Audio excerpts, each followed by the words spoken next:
Hello students, देखिए हम लोग बात करेंगे एक टॉपिक के बारे में जिसका नाम है विभव प्रवणता तथा वैद्युत क्षेत्र में संबंध। आज हम इसमें देखेंगे न्यूमेरिकल किस तरीके से सॉल्व किया जाता है अगर वैद्युत क्षेत्र और प्रवणता टाइप के क्वेश्चंस आते हैं। ठीक है, एक चीज़ अगर देखी जाए तो आपको पता होगा कि E इज इक्वल्स टू होता है माइनस dV/dr।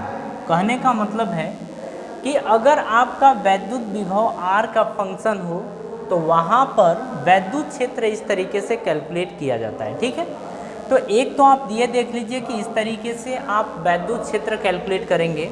दूसरा यहाँ पर देखिए, हम बात करेंगे यहाँ पर कि अगर इसको यहाँ मल्टीप्लाई कर दिया जाए तो देखिए ये आएगा E.dr। E.dr इस तरीके से हो जाता है और ये माइनस में इज इक्वल्स टू dV, या इसी को माइनस में ले लीजिए, है ना। ज़रा इसको पलटिए तो आप इसको लिख सकते हैं dV is equals to minus E.dr, आप ये लिख सकते हैं। ठीक है, इसके बाद जब आपको वैद्युत विभव कैलकुलेट करना हो ना तो आपको समाकलन करना पड़ेगा। क्या करना पड़ेगा? समाकलन। तो हम यहाँ पर लिखेंगे कि समाकलन करने पर तो आप इंटीग्रेट यानी कि समाकलन इसका करेंगे तो आप लिखेंगे dV is equals to minus E vector dot dr vector, आप कुछ इस तरीके से लिखेंगे। बात समझ में आ रही है? तो जब आपको वैद्युत विभव कैलकुलेट करना हो, जब वैद्युत क्षेत्र दिया हो तो ये तरीका है। आपको वैद्युत विभव दिया हो और वैद्युत क्षेत्र कैलकुलेट करना हो तो ये तरीका है। बात समझ में आ रही है ना? आ रही है बात समझ में? देखिए, अगर मान लीजिए फंक्शन कुछ इस तरीके से दे दिया है, जैसे आपका जो v है वो दे दिया है, सपोज कर लीजिए xi cap plus yj cap plus zk cap, आपको कुछ इस तरीके से दे दिया है। सपोज कर लीजिए, एक तरीका मैं बता रहा हूँ बस, और आपसे पूछ दे कि E बताओ क्या होगा, आप लिखेंगे E is equals to minus में d/dr, या ऐसे नहीं लिखेंगे, डायरेक्ट लिखेंगे। माइनस को आप बाहर कर लो, माइनस को यहाँ कर लो, इज इक्वल्स टू, अब देखिए x दिया है ना, अलग अलग लिखिए x, यहाँ पर ये x का फंक्शन है ना, सपोज के लिए x square y square z square इस तरीके से रहा हो तो आप लिखेंगे x स्क्वायर आई कैप, फिर प्लस में d/dy लिखेंगे, ये आपका y स्क्वायर है तो लिखेंगे y स्क्वायर जे कैप, प्लस ये z का फंक्शन है तो dz/z स्क्वायर के कैप, आप ये लिखेंगे।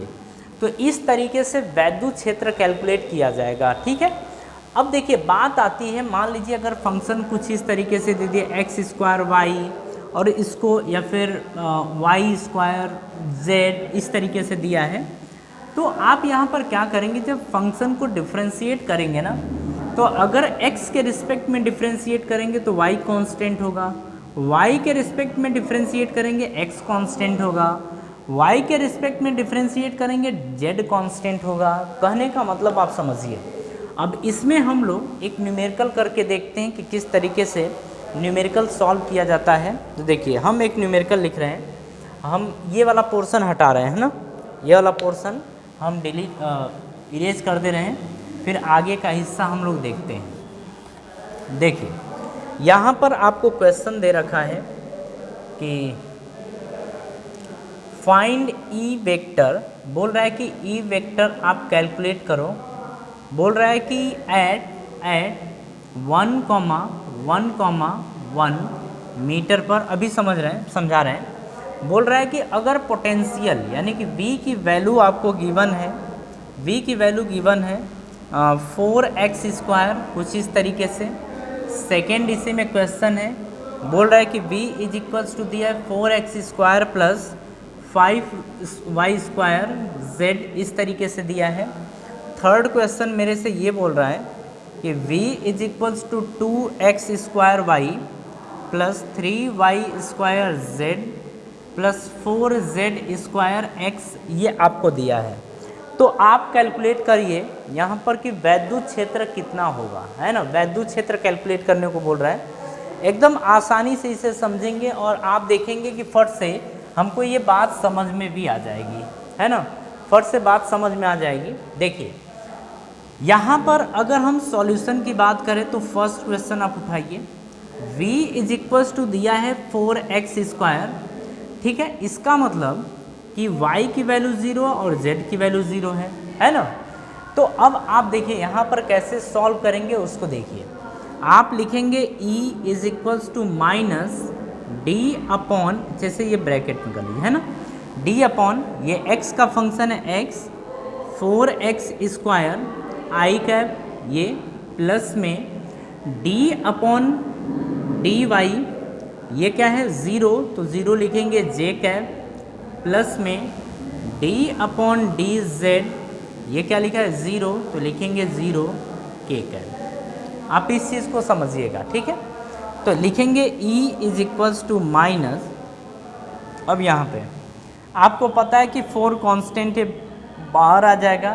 x² का डिफ्रेंसिएशन कितना होता है, तो x² का डिफ्रेंसिएशन होता है 2x, फिर प्लस 0 का 0, 0 का 0, तो 0 j कैप, 0 k कैप, आप इस तरीके से लिखेंगे।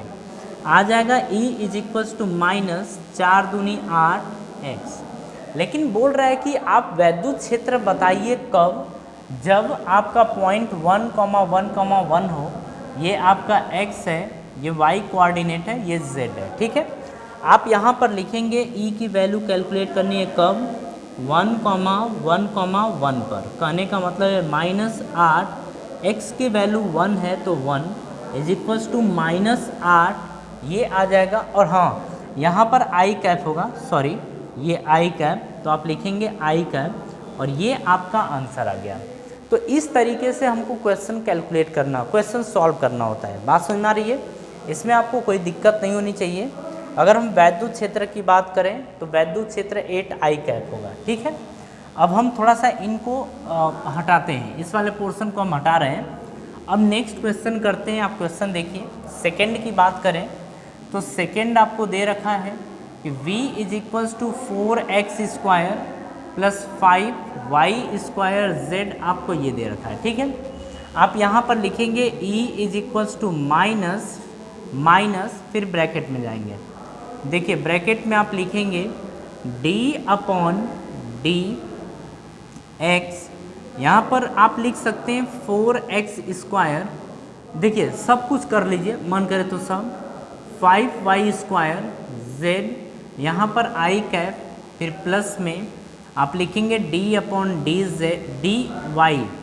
फिर आप लिखेंगे, फिर से इन्हीं सबको लिख दीजिए, जैसे 4x² प्लस 5y² z, फिर प्लस में आप लिखेंगे d अपॉन dz, थोड़ा सा इसको नीचे कर लेते हैं अपन, है ना, लिखेंगे d अपॉन dz ये, फिर आप पूरा लिखिए 4x² प्लस 5y² z, आप ये लिख देंगे, ठीक है।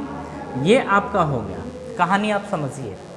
आप लिखेंगे e is equals to minus, अब देखिए x के रिस्पेक्ट में कर रहे हैं ना, तो जब इसको डिफ्रेंशिएट करेंगे तो 4 तो बाहर आ जाएगा, x² का डिफ्रेंशिएशन होता है 2x, बीच में प्लस है, 5y² z है, x के रिस्पेक्ट में डिफ्रेंशिएट कर रहे हैं तो ये कांस्टेंट है, और कांस्टेंट का डिफ्रेंशिएशन 0 होता है, आगे i है तो i कैप प्लस में। अब देखिए y है, x² है 4x², तो इसका डिफ्रेंशिएशन 0 होगा, फिर प्लस में 5, तो 5, ध्यान से समझिएगा, y है ना, तो जो z है वो कांस्टेंट होगा, बाहर आ जाएगा। अब y² केवल बचेगा, y² का मतलब डिफ्रेंशिएशन 2y होगा, ये j कैप, ये आ गया प्लस में। अब देखिए z के रिस्पेक्ट में डिफ्रेंशिएट कर रहे हैं तो 4x² ये 0 होगा, प्लस में अब ये 5 y कांस्टेंट है तो y², और z का डिफ्रेंशिएशन होता है केवल 1, और ये आएगा k कैप, क्या आ जाएगा k कैप आ जाएगा, ज़रा देख लें, ये k कैप आ जाएगा, इतना आप ध्यान से समझिएगा, ठीक है। अब आगे की हम बात करते हैं, तो आगे देखिए हम लिखेंगे यहाँ पर इसको प्रॉपरली लिखेंगे e is equals to minus 4 दूनी 8x आई कैप प्लस में 5 दूनी 10 वाई जेड के कैप सॉरी जे cap Y Z J cap plus में 5y स्क्वायर है तो 5y स्क्वायर के कैप आपका ये हो जाएगा। ठीक है, अब यहाँ पर हमको वैल्यू पुट करनी है।